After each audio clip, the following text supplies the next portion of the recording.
Olá pessoal, tudo bom? Eu sou Anne D. E esse é o Enfermagem Clássica. Na videoaula de hoje nós estaremos estudando sobre o sistema nervoso. Iremos focar nos principais pontos a serem elucidados nesta aula. Então, queridos, se você ainda não é inscrito em nosso canal, inscreva-se, compartilhe este vídeo com seus grupos de amigos e vamos nessa. No, I'm not a writer. Okay.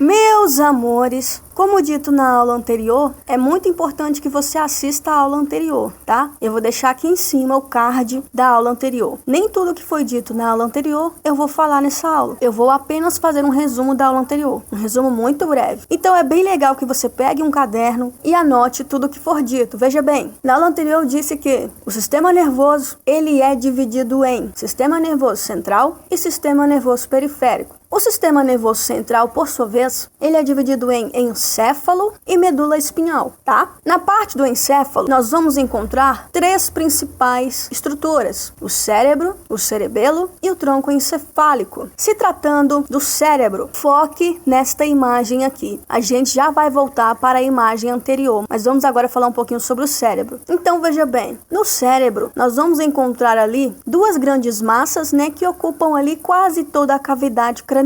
Se tratando do telencéfalo, pessoal, podemos caracterizá-lo por fazer parte ali do centro superior. O telencéfalo ele desenvolve funções de coordenação motora, né, o controle motor geral do nosso corpo. Por meio do telencéfalo, nós podemos também tomar decisões e interpretar informações, ok? Então, o cérebro ele é dividido em duas grandes massas, o telencéfalo e o diencéfalo. Falando agora do diencéfalo, pessoal, ele atua ali modulando os nossos movimentos. E veja bem, algumas de nossas sensibilidades, elas acabam se tornando mais agudas por meio do diencéfalo. Além disso, ele controla a parte autônoma do sistema nervoso e também ele participa na regulação endócrina e no ciclo circadiano. E não podemos esquecer de citar aqui o córtex cerebral, tá? Porque ele pode ser chamado de substância cinzenta do cérebro. O córtex cerebral, pessoal, ele é formado por corpos de neurônios, células de neuróglia e fibras nervosas amielínicas. Ele se faz presente ali ao redor do telencéfalo e em cada região do telencéfalo ele vai apresentar uma função específica, tá? Resumindo para você, o córtex, ele é a camada mais externa ali, chamada, né, pessoal, de substância cinzenta do cérebro. Ele vai recobrir todo o telencéfalo e é uma das regiões mais importantes do sistema nervoso central, tá?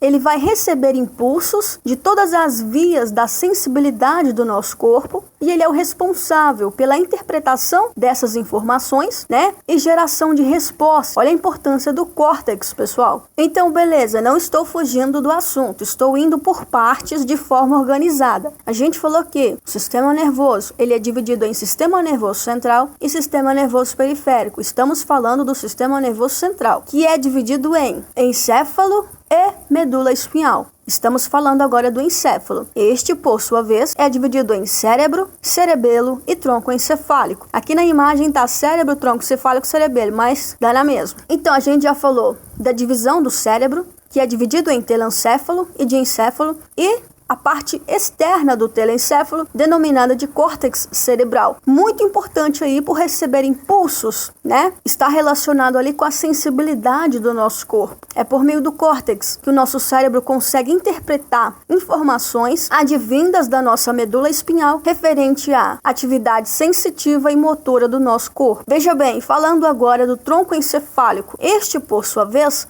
é dividido em mesencéfalo, ponte e bulbo. Essa imagem é legal por quê? Porque ela demonstra pra gente de forma específica em qual região essa estrutura está localizada, tá? Falando do mesencéfalo, qual a importância dele? Olha que interessante. O mesencéfalo, né, é a parte ali do encéfalo que está relacionada com o quê? Com o nosso tônus muscular e também atua na nossa postura corporal. Ele desempenha um papel muito importante, pessoal, na coordenação dos nossos reflexos visuais e também na integração de informações sensoriais. Vamos falar agora um pouquinho de uma outra estrutura denominada de ponte. A ponte, ela é formada por quê? Por fibras nervosas que vão conectar várias partes do encéfalo. A principal função da ponte é a transferência de informações, tá bom, pessoal? E isso para o mesencéfalo, tá? Que vai aí integrar essas informações. Então agora falando dele, né, pessoal, do bulbo, ele também pode ser chamado de bulbo raquidiano. Por que raquidiano, Anne? Porque ele faz ligação, pessoal, com a medula espinhal. Quando você tá lá no fogão fazendo um mexidão muito boladão, você queima o dedo, rapidamente você tira o dedo. Por quê? Porque essa informação sensitiva, em questão de segundos, ela chega ao nosso cérebro por meio aí de nervos sensitivos e nervos motores, tá? Os nervos sensitivos, eles levam a informação da queimadura no dedo até o cérebro, mas para isso eles precisam passar primeiro pela medula espinhal. Os nervos raquidianos da medula espinhal, que tem função sensitiva, vão levar essa informação do dedo queimado para o cérebro. E essa informaçãozinha vai passar ali pelo bulbo, pela ponte, pelo mesencéfalo, até chegar no córtex, que vai interpretar essa informação. Por isso que ele é chamado de bulbo raquidiano, porque ele está ligado ali, né, na parte cervical, à medula espinhal, tá? Rapidamente, né, o nosso cérebro vai interpretar essa informação dessa queimadura no dedo e vai gerar uma resposta. A gente sabe que vai ser uma resposta motora. Opa, tira o dedo daí. Os nervos motores vão o quê? Agir, fazendo com que o indivíduo rapidamente retire o dedo. E tudo isso em questão de segundos, é muito rápido. Então veja bem, pessoal, o bulbo, ele é a porção final do encéfalo, tá? Ele vai controlar os nossos batimentos cardíacos e a nossa respiração, tá bom? Essa é uma das principais funções dele. Além de que atuar nos nossos reflexos de deglutição, vômito e tosse, ou seja, reflexos preventivos, tá? Eu não quero que você faça confusão. O bulbo, ele é o quê? A porção final do encéfalo, tá? E ele tá ligado ali de maneira direta com a medula espinhal, tá bom? Além disso, né, nós temos outras estruturas muito importantes que também fazem aí parte do nosso sistema nervoso central, como por exemplo o tálamo. Ele é uma estrutura muito importante que está localizada abaixo do cérebro. Ele vai receber mensagens sensoriais e vai enviar esta mensagem, mas antes ele vai classificar essa mensagem e depois ele vai enviar essa mensagem para um local apropriado, aonde vai ocorrer ali o seu processamento, tá? Outra estrutura muito importante é o hipotálamo. Ele é uma pequena estrutura, né, que está relacionada aí com a temperatura do nosso corpo. Mecanismo aí de regulação da temperatura do nosso corpo. É como se fosse um relógio biológico. Além disso, ele está relacionado também com mecanismos de fome, sede e também, né, a parte aí do libido do nosso corpo, comportamento aí dos nossos hormônios. E falando agora do cerebelo, né, ele participa também do tônus muscular. É ele que vai determinar a sequência temporal, né, da contração de diferentes músculos do nosso corpo e também movimentos aí complexos, tá? Agora que a gente já classificou, já falou das principais estruturas do encéfalo, vamos agora voltar para a nossa imagem maravilhosa. Recapitulando mais uma vez, o sistema nervoso, ele é dividido em sistema nervoso central e sistema nervoso periférico. A gente já conheceu um pouquinho do sistema nervoso central. Mais especificamente, né, ainda não falamos aí da medula espinhal, mas vamos falar um pouquinho dela agora. Como a gente já falou na aula anterior, a medula espinhal, ela é considerada um cordão cilíndrico, tá? Ela é composta por células nervosas e está localizada ali no canal interno de quê? Das vértebras, tá? A principal função da medula espinhal é atuar como meio de comunicação entre o nosso corpo e o nosso sistema nervoso. Lembra que eu falei que os nervos, né, sensitivos, eles levam a informação até o cérebro primeiro por meio da medula espinhal. Essa informação passa pela medula espinhal até chegar no cérebro. Ela tem grande importância também nos nossos reflexos corporais, tá? Ela protege o nosso corpo de situações de emergência, como eu disse, a queimadura no dedo, né? E isso em questão de segundos, né? Ou seja, ela gera uma resposta rápida em questão de segundos. Às vezes ela é confundida com a medula óssea, mas não, pessoal. Medula óssea é uma coisa, medula espinhal é outra coisa. A medula óssea, ela vai produzir células sanguíneas sanguíneas, tá? Lembra lá do sistema hematopoético? Pois é, a nossa medula óssea participa aí da produção de células sanguíneas. Já a medula espinhal, ela faz parte do nosso sistema nervoso central. Eis a questão. A medula espinhal é tão importante que um indivíduo que sofre um acidente e esse acidente afeta a medula espinhal, seja em qual for a vértebra, cervical, torácica, lombar, seja qual for a vértebra, tá? Se afetar a medula espinhal, meu Deus, é Deus para livrar, porque grandes são as consequências. E como dito antes, pessoal, a medula espinhal ela tem o seu início na parte final de quê? Do bulbo raquidiano, né? Ligado ao tronco encefálico, que é dividido em mesencéfalo, ponte e bulbo. Então, na parte final do bulbo, nós já vamos ter o início da medula espinhal. E veja bem, essa medula, ela é envolta, coberta por 3 principais membranas, denominadas de meninges. A dura mater, que é a membrana mais externa e mais espessa, né, que envolve toda a medula. A aracnoide, pessoal, que é a camada intermediária e mais fina, né, que possui filamentos mais delicados, com uma aparência ali semelhante a teias de aranha. E a pia mater, que é a membrana mais interna, a mais fina e a mais delicada. Ela está ligada diretamente à medula espinhal e também à parte final do encéfalo. Ela vai conferir o quê? Mais resistência aos nossos tecidos moles, de onde? Do nosso sistema nervoso. Se tratando agora do sistema nervoso periférico. Ele é formado pelo quê, Anne? Pelos nervos e pelos gânglios, de onde? Da nossa medula espinhal, tá? E este sistema, pessoal, se divide em sistema nervoso somático e sistema nervoso autônomo. Aprenda a diferenciação. O sistema nervoso autônomo, ele atua em funções subinconscientes, ou seja, não depende da minha vontade que o meu sangue passe por entre as minhas artérias, não depende da minha vontade que o meu coração execute o bombeamento do sangue para outras partes, não depende da minha vontade que os meus intestinos, que as minhas vísceras realizem o trabalho intestinal de digestão, não depende da minha vontade que as minhas pupilas se contraiam, se dilatem, e essa é a função do sistema nervoso autônomo, pessoal, independente da minha vontade. Essas funções vitais, de importância sacerdotal, importância total, aconteçam, entendeu?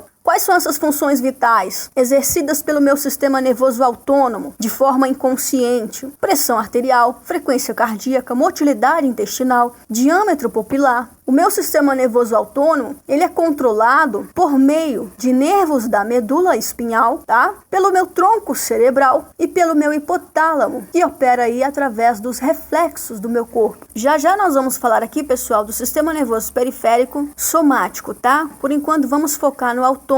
E sim, né? Como dito antes, o nosso sistema nervoso autônomo, ele é dividido em sistema nervoso simpático e parasimpático. Enquanto que o simpático, ele vai estimular certa atividade, o parasimpático ele vai inibir tal atividade. Olha que interessante, agora nós vamos estudar um pouco sobre os efeitos do sistema nervoso, né, simpático e do sistema nervoso parasimpático nos nossos órgãos. Olha só, enquanto que o sistema nervoso simpático, ele vai dilatar a nossa pupila, tá? Isso lá no nosso olho, tá, pessoal? O parasimpático, ele vai contrair essa pupila, se tratando agora das glândulas gastrointestinais. Enquanto que o sistema nervoso simpático ele vai estimular a vasoconstrição dessas glândulas, o parasimpático ele vai estimular a liberação de secreção, por exemplo, o suco gástrico, para fazer mesmo ali a metabolização daquele alimento que foi ingerido. Falando agora das glândulas sudoríparas. O simpático ele vai o quê? Estimular a secreção copiosa, a liberação ali de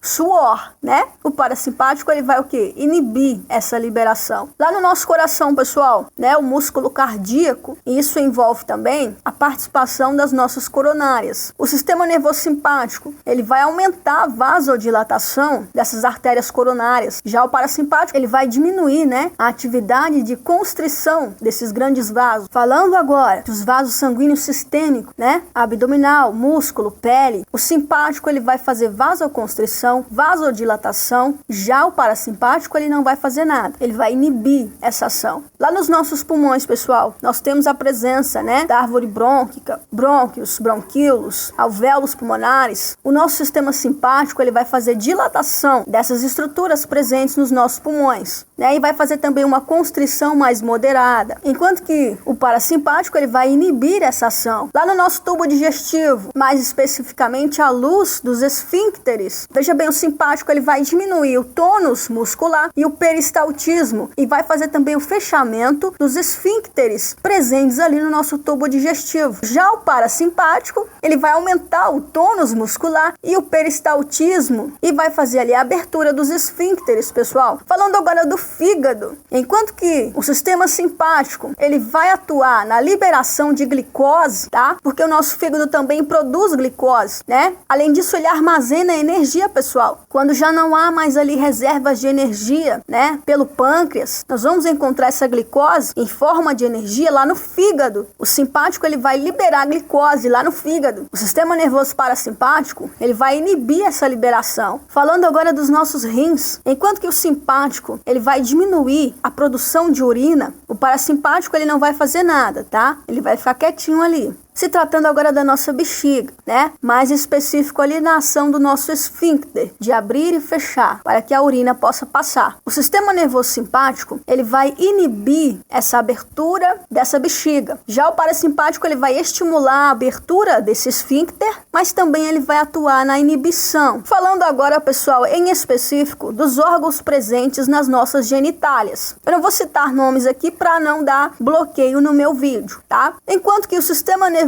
simpático, ele vai atuar, por exemplo, no homem, na ejaculação. Já o parasimpático, ele vai atuar ali no estímulo de ereção desse órgão masculino. Se tratando agora da glicose sanguínea, pessoal, enquanto que o simpático, ele vai aumentar o nível de glicose no sangue, já o parasimpático, ele vai inibir esse aumento. Falando agora do nosso metabolismo basal, enquanto que o simpático, ele vai aumentar em até 50% o nosso metabolismo basal, né, das funções vitais do nosso corpo, o parasimpático, ele não vai fazer nada. Ele pode atuar inibindo ou não fazer nada. Na nossa atividade mental agora, o simpático, ele vai aumentar as nossas funções de raciocínio, de conscientização, de interpretação de informações. Já o parasimpático, ele não vai fazer nada. Ele pode até inibir essas atividades mentais, de raciocínio, de inteligência, tá? Ou não fazer nada. Falando agora da secreção da medula suprarrenal, um hormônio muito importante aí, a adrenalina. O sistema nervoso simpático, ele vai estimular a produção de adrenalina, enquanto que o parasimpático, ele vai inibir essa produção, ou não fazer nada. Entre outras funções muito importantes do nosso corpo, tá? Eu trouxe alguns exemplos para vocês de efeitos, né? Que tanto o sistema nervoso simpático como o parasimpático, ele atua no nosso corpo, nas diversas funções, regiões e órgãos, entre os diversos sistemas do nosso corpo, pessoal. Vamos agora à diferença, né? Entre o sistema nervoso somático e o sistema nervoso autônomo, pessoal. Veja bem, enquanto que o sistema nervoso somático, ele é responsável pela comunicação do nosso corpo com o ambiente externo. Se eu quero correr, se eu quero pular, se eu quero dançar, eu preciso que o meu corpo se comunique com o meio ambiente. Ou seja, depende da minha vontade. Para eu pular, para eu correr, para eu dançar, para eu falar, eu falo se eu quiser. Se eu quiser ficar calado, eu fico, tá? Agora, já o sistema nervoso autônomo não depende da minha vontade. O sistema nervoso autônomo, ele é dividido em sistema nervoso simpático, que estimula certa atividade, e o parasimpático, que vai inibir ou estimular certa atividade. Ele não vai só inibir não, tá? Então veja bem, o sistema nervoso autônomo, ele é responsável pelo que, Anne? Pela comunicação dos órgãos internos entre si, para que a homeostase do meu corpo, do meu organismo, seja mantida. Homeostase é o bom funcionamento orgânico dos meus órgãos, o equilíbrio entre esse funcionamento e a comunicação entre os órgãos, porque imagina se um órgão, né? Nosso corpo é formado por órgãos, por sistemas, né? Então veja bem, se os meus órgãos não se comunicassem, se cada um trabalhasse sozinho, haveria desordem, né? A homeostase estaria ameaçada. Então eu preciso que haja uma comunicação entre os órgãos, um equilíbrio, uma homeostase, tá? Uma regulação entre as ações voluntárias e reflexas dos meus órgãos. Então para isso, eu tenho o meu sistema nervoso autônomo, para estabelecer um mecanismo de comunicação entre os órgãos internos do meu corpo. E não depende da minha vontade para que o meu coração bombeie sangue, para que a minha pupila dilate, para que ocorra ali o mecanismo de complacência pulmonar, e isso na ventilação do meu pulmão, não depende da minha vontade. É algo inconsciente que acontece, mesmo que eu não queira. Então, agora sim, você já sabe a diferença entre sistema nervoso somático, que depende da minha vontade para que aconteça, e nós temos aí o quê? A ação da musculatura esquelética do nosso corpo. Eu vou correr? Vou correr porque eu quero. Eu vou precisar da ação de quê? Do meu sistema músculo-esquelético. Já o sistema nervoso autônomo não depende da minha vontade. Deu para diferenciar, pessoal? Se tem alguma dúvida, eu aconselho um estudo mais profundo do sistema nervoso, tá? As suas divisões entre estruturas, funções. Nesse vídeo eu busquei dar uma lapidada nas principais estruturas que compõem esse sistema nervoso, ok? Vamos agora conhecer como é feita a divisão de um neurônio, tá? Nervos que estão presentes ali na minha medula espinhal. Vamos agora ver uma breve imagem. Pessoal, os neurônios são células responsáveis pela transmissão de impulsos nervosos. Eles estão intimamente ligados aí às nossas funções de impulsos nervosos, entre outras funções vitais. Veja bem, um neurônio, pessoal, ele é constituído basicamente por 3 estruturas específicas: um corpo celular, dendritos e axônios. Mas exerce um papel muito importante. Eles são as principais células responsáveis aí pela transmissão de impulsos nervosos e constituem aí cerca de 10% do nosso tecido nervoso, pessoal. Então veja bem, no nosso sistema nervoso periférico, nós vamos ter a ação deles, de nervos e gânglios, tá? E sim, vamos ter a ação de nervos sensitivos, que recebem informações, que levam essa informação para o cérebro. Nervos motores, que geram resposta, geram ação. Os neurônios também recebem impulsos nervosos, conduzem esses impulsos até o cérebro. Então eu trouxe para vocês aqui a estrutura física de um neurônio, ok, pessoal? Bom, então espero que você tenha entendido aí um pouquinho da nossa videoaula. Tem alguma dúvida? Deixa aqui nos comentários. E não deixe de baixar o seu e-book digital Eu Escolhi a Enfermagem. Até a nossa próxima aula, da nossa playlist de anatomia humana. Aguardo você. Deus te abençoe, te dê a paz e shalom. Fui!